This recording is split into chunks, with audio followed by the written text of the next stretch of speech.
يا مساء الفخامة والجمال. لو انت من عشاق المانهوا والانمي وبتحب الحماس والإثارة فانت في المكان الصح. النهاردة جايب لكم ملخص قوي يخليك تعيش القصة كأنك بطلها. بس قبل ما نبدأ حابب أسألكم سؤال مهم، ايه اكتر انمي او منهوا خلتكم تقولوا واو ده تحفة فنية؟ اكتبوها في الكومنتات وخلونا نتكلم مع بعض. ويلا بينا نغوص في عالم المانهوا والانمي مع اقوى الملخصات.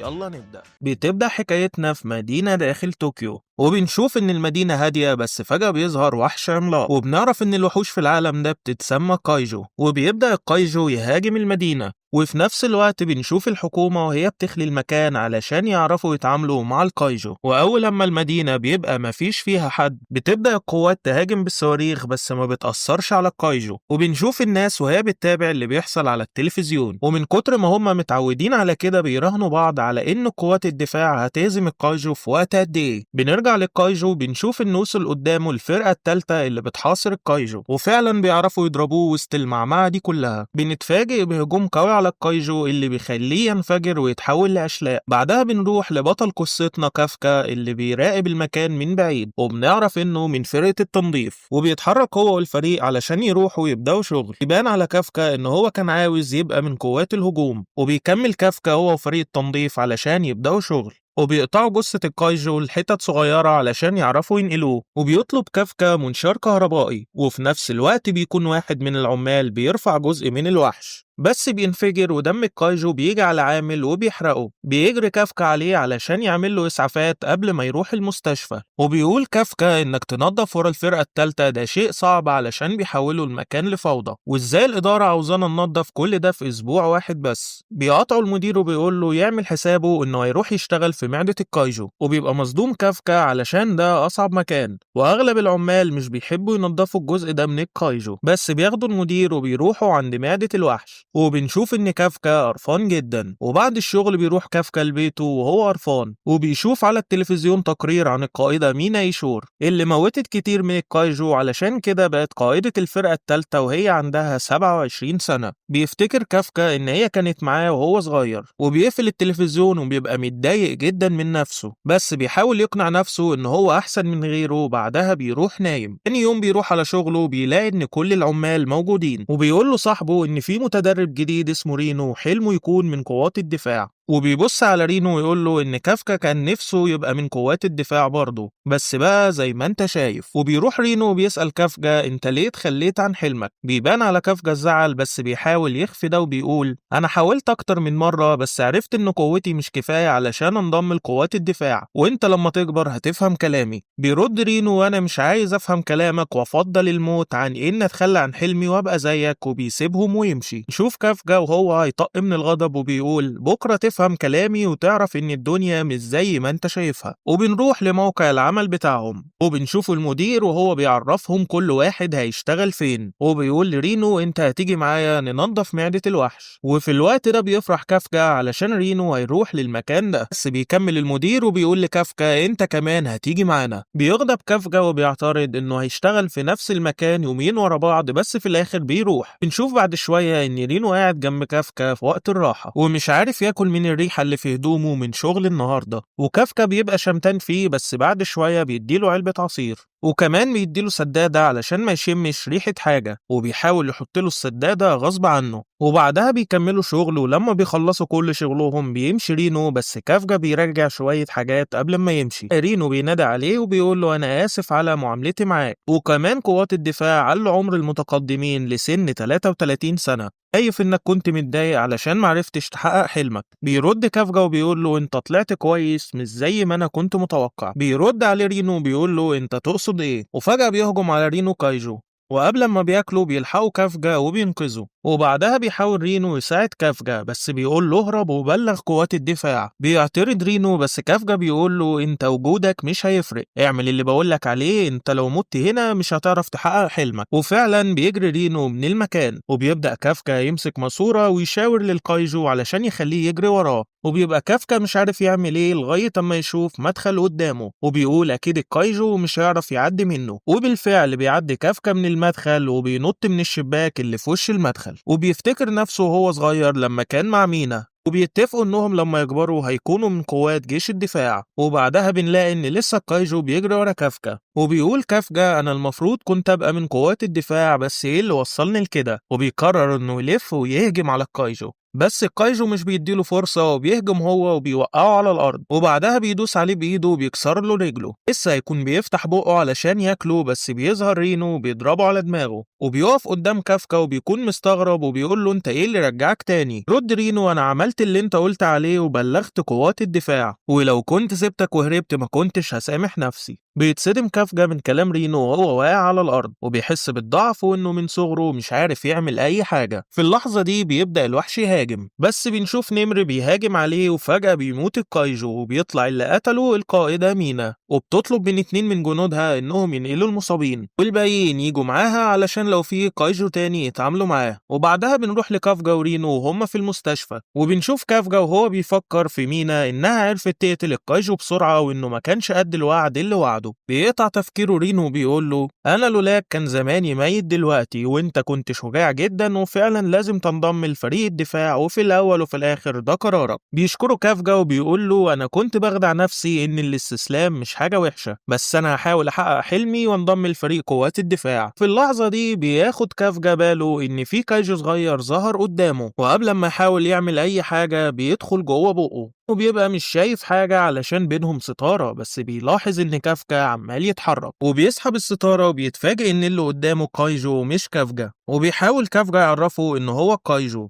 وفجأة بيشوفوا راجل عجوز واقف عند الباب وبيبلغ قوات الدفاع إن في كايجو داخل المستشفى، وبيقول رينو لكافكا لازم تهرب قبل ما قوات الدفاع تيجي وتشوف شكلك ده. بنروح لمينا اللي بتفتكر لما كانت صغيرة، وكافكا يقول لها إنه دايما هيبقى جنبها ويحميها من الكايجو. بعدها بنشوف إن مينا واقفة مع الفرقة وبتقول لهم إننا جالنا إخبارية إن في كايجو في المستشفى ولازم نروح نخلص عليه قبل ما يموت حد. وبنشوف إن كل أجهزة الإنذار بتشتغل في المدينة والطيارات بتتحرك لمكان المستشفى، وبنروح لمكان كافكا ورينو وهم واقفين قدام الراجل العجوز ومش عارفين هيتصرفوا معاه ازاي. وبيقول رينو لكافكا حاول تبتسم للراجل علشان نعدي من الموقف ده، وفعلا بيبتسم كافكا، بس شكله بيبقى فظيع قوي والراجل ما بيستحملش ويغمى عليه. بيقرب كافكا منه علشان يطمن عليه وبيسند على الحيطة، بس بيلاقي الحيطة بتتكسر. بص كافكا رينو بيكون خايف جدا وبيقول له هو مرعوب انا عملت كده ازاي، انا شكلي بقيت كايجو بجد. وبيتجمع المرضى حوالين مكان كافكا بسبب الصوت،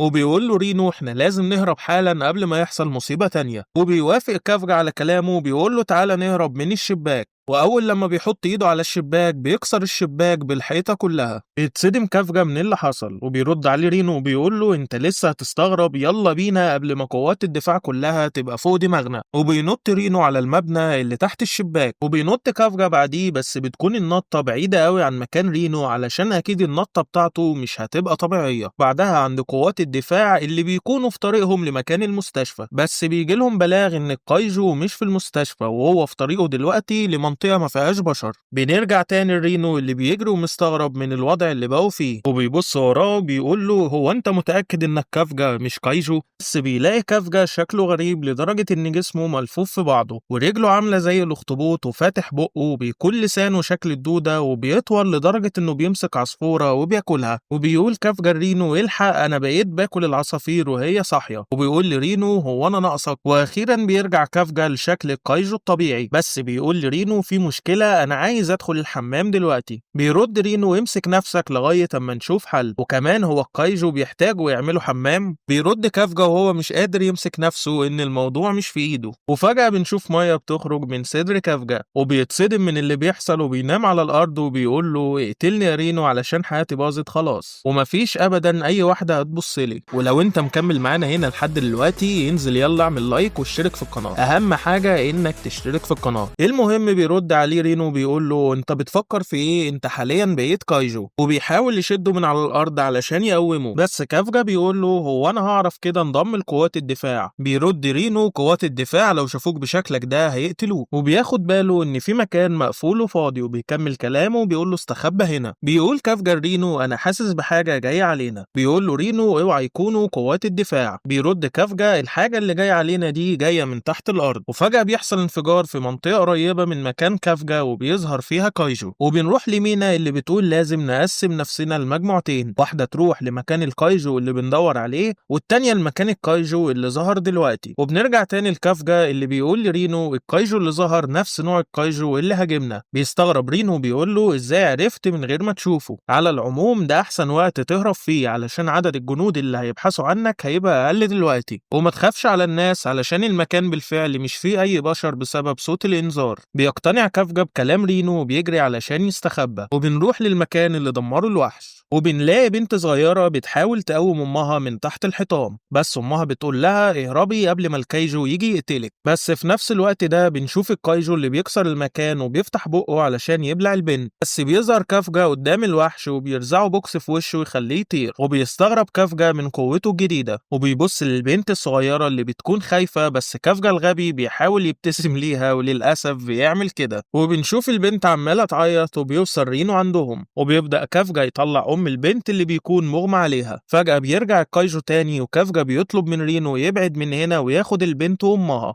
علشان هيضرب الوحش بكل قوته. وفعلا بيسمع كلامه رينو، وبنشوف كافجا وهو بيحاول يجمع قوته وبيظهر هالة غريبة منه، واول ما بيدي الكايجو بوكس بينفجر والدم بيملى المكان. وبيكون كافجا ورينو مصدومين من القوة دي، وبيقول لرينو لكافجا اوعى تحاول تهاجم بشري بقوتك دي. وبيبص كافجا للبنت الصغيرة اللي بتكون مرعوبة من شكله وبيقول لها هناخد امك على المستشفى. وبيقرب منها وبيقول لها ما تخافيش انا همشي من هنا وقوات الدفاع هتيجي تنقذ امك. وبيلف ويمشي بس البنت بتنادي عليه وتشكره على انه انقذهم، وبسبب كده بيفتكر كافجا وعده لمينا ويحس انه بدأ يوفي بوعده. وبيقول له رينو انه كلم الاسعاف وهيوصلوا قريب. كافجا بيرد عليه وبيقول له انه هيحاول يحقق حلمه وينضم لقوات الدفاع. وفي اللحظة دي بيرجع راس كافجا لشكله البشري، وبعد شوية بتوصل قوات الدفاع اللي بيستغربوا من شكل المكان وازاي جثة الكايجو بقت شكلها كده. وبتقرب مينا من البنت الصغيرة وتسأل ايه اللي حصل هنا. بتخاف البنت علشان بتفتكر شكل الكايجو، بس مينا بتطمن البنت وبتقول لها انها هتقتل كل الكايجو.